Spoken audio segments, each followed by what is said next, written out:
sweet life, but it got real sour real quick. Well, let's get into it.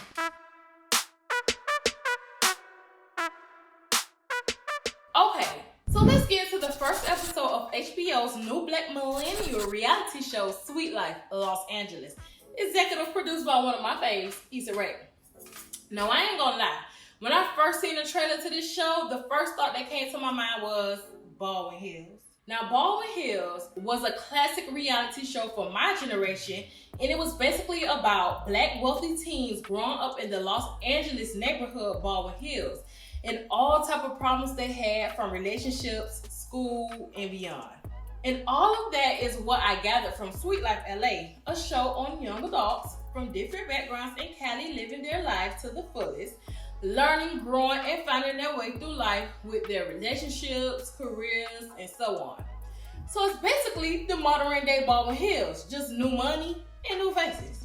So off rip, we are introduced to Ty, who is an event planner, and her boyfriend Jalen, along with her friend Amanda, who is a PR consultant, and her boyfriend Rob at the beach. So the boys went off to do a little walk the dogs, while the girls went to some little trap yoga in the sand thing. Listen, the whole trap yoga thing, it happened and it was just long and drawn out for no reason. I ain't need to see all that because ain't nothing but them in yoga poses and shaking their butt.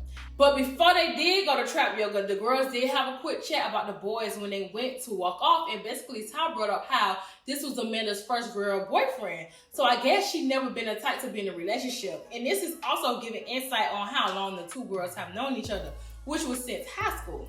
But anyways, Amanda said that everything was good with him, good with her and him. And then she asked Ty how her and Jada was going. And Ty was like, they both are crazy, which makes them connect. But it also was her first serious relationship in a while. So I don't know what to take from that. And I'm not sure if she meant they are crazy in like a good fun way or in a toxic way. But I guess time will tell. Anyways, after seeing Amanda and Ty in their yoga class, we get introduced to Cheryl, who is a fashion designer, and her boyfriend Gerald, who is a marketing specialist. And they are on a cute little date somewhere in Baldwin Hills, which is so funny because I was just saying how this show felt just like that, like so similar to it. But while the two are on their date, they are talking about how long they have known each other and how far they have come. So they basically been together for about 8 years because they got together in high school, like sophomore year in high school. So Cheryl is low-key but high-key, bringing up how she can't wait for their wedding because she is ready to get married. Even in her confessional, she said that by the 10-year mark, or even before, Gerald basically needs to be, asking for her hand in marriage on one knee. I mean, if that's what she wants, she got every right to feel that way and express that to him. Now, how he feel about it is different. But the tea is, in her confessional, she brings up how he still lives with his parents. And soon that needs to be over and they need to be together, building and living. I agree. Now, Gerald had a conversation with Ty and brought up how he's not in a rush to live with her because, one, he is saving money by living with his parents, and two, he feels like he don't want to, do or say the wrong thing being with Cheryl 24/8 if they did live together. But I just call that BS because at some point you got to get out of that mindset and grow up. Y'all are adults now, and in order for y'all to truly grow and really build together, they need to take that next step, and they are adults. So if problems do rise, they will have to learn how to talk it out and work it out. So his excuse on him not wanting to mess things up is just not cutting it for me. Granted, I ain't saying he needs to rush, but Cheryl don't seem like she gonna be waiting around much longer, especially if that's the excuse he rolling with. But anywho, next we are introduced to Jordan, who is the CEO of a fashion brand called Hypeland. Now, clearly we can see that Jordan got the money because the guy is rolling around in a Tesla. So that says a lot. But so far, I like Jordan's story because he started his company when he was 13 and he works with his mother. So I like that aspect of it as well. Now listen, the producers, the editors, the shooters, and everybody on this show, production is messy, okay? Because right after we are introduced to Jordan in his Tesla, we are then introduced to PJ in his little putt-putt Honda Civic. Now baby, they was real shady with that one. Now granted, I ain't mad at PJ and his little Honda Civic, baby, because living your means. But they knew exactly what they was doing when they did that transition of both of them. They was dead wrong. But anyways, along with PJ, who is a music manager, must be up and coming based off the Honda Civic, we are introduced to Brianna, who is a medical account specialist, and she is trying to express to PJ how she is basically tired of doing the job she is currently doing, like most of us. But my girl can't even focus because PJ and the visor from his car keep falling down. So it's basically distracting her. But I mean, if it's rocking and rolling, get him from point A to point B, can't be mad at him. But moving along, the both of them pulled up to a cannabis spot. And I mean, it's LA, so it was expected of them to show off that part of their lifestyle, which I can appreciate because most people smoke weed. Excluding myself because that ain't my stilo. But them diving into that and not hiding it shows how authentic the show is going to be. But PJ don't need to be smoking nothing because he need to be saving all the money he can if he claim he want a Tesla. So if you want a Tesla, but you riding in a Honda Civic, like smoking, oh God, make it make sense, PJ. So while PJ and Brianna is out with their friend Kofi smoking, the girl Ty called Brianna. Now I have to say that Ty is clearly the head of the show as far as she is the connection between everyone. I could tell. So when Ty called Brianna, she was just making sure that Brianna was going to come to her party, and this whole situation was funny because Brianna and her boy Kofi knew about the party, but PJ didn't, and he felt some type of way about it. But Ty had to tell him that they knew because, you know, they're friends. Like, she was friends with them first. Like, PJ, I already know you like that, but, you know, you the outside of the group, but, you know, you can come. Like, ain't no pressure. Like, you can come. Like, you was gonna know you can come. So that was that, and now that we know that a party's about to happen soon, we're about to see everyone in one setting and see how they all interact with each other. But before we get into all of that, we see the boys, Jordan, PJ, and Cheryl hanging out. And kind of find out, PJ was introduced to the group of friends by Cheryl. But while the boys are hanging out and talking, PJ brought up how he's been hanging out with Brianna. And the tea with that is, Brianna and Jordan used to be a thing. Now, I wouldn't call it a relationship, but they definitely was in a little situationship that ain't really going nowhere. But Jordan does make it clear that he does love Brianna.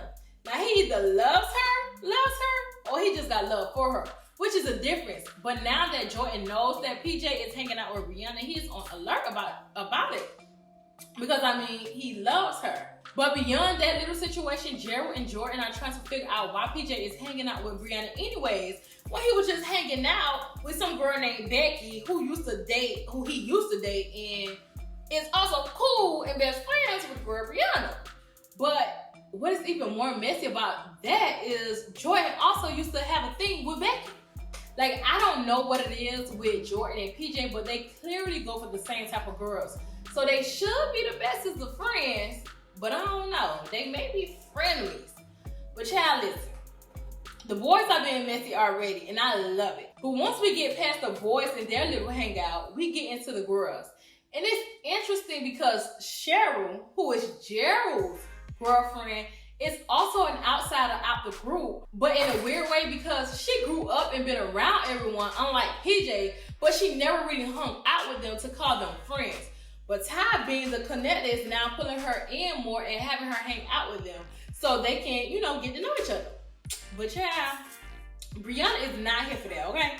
Cheryl came to that little girl's night out all happy and jolly that she was invited, and Brianna quickly dimmed her light, being rude for no apparent reason. Like, it's not that serious. It's really not. So Brianna feel like Cheryl being around them will make her censor herself. But girl, if you gonna come on the show trying to be the unfiltered friend, then own it, because you shouldn't feel no type of way about Cheryl being there.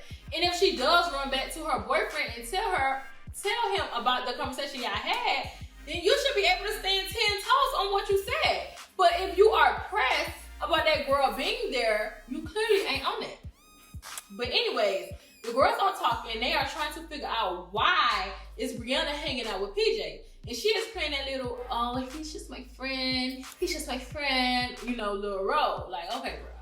And then she started talking about the situation she had with Jordan, and basically laughed when she heard his name. So clearly, she took him as a joke while Jordan's telling everybody how he loves her. Y'all just remember this. Because it's going to be a whole twist factor very, very soon. But I don't think she took it as a joke. I just think that she couldn't take him seriously since he has a little situation going on with her friend Becky. Which, honestly, I can understand. You know, you did something with my friend, ain't really, you know, I don't want you. Child, speaking of the girl Becky, we are finally introduced to her, and Brianna tried to tell her that she was hanging out with PJ, basically trying to get in front of the situation before somebody else tell her that they was hanging out. And Becky was like, oh, well, girl, you know, I trust you. You wouldn't do that to me again. Like, you know, after the whole Jordan situation. Girl, listen, Brianna is getting around a friend circle. I know that much. And Becky is too. They both is. Granted, PJ and Jordan ain't really friends, but golly. But anyways, the girl Becky started talking about the situation that happened with her and PJ when they was dating. And child, from what I gather, it seems like her and PJ was talking, then they stopped talking. Then PJ stopped talking to her because she used to mess around with Jordan and she ain't tell him.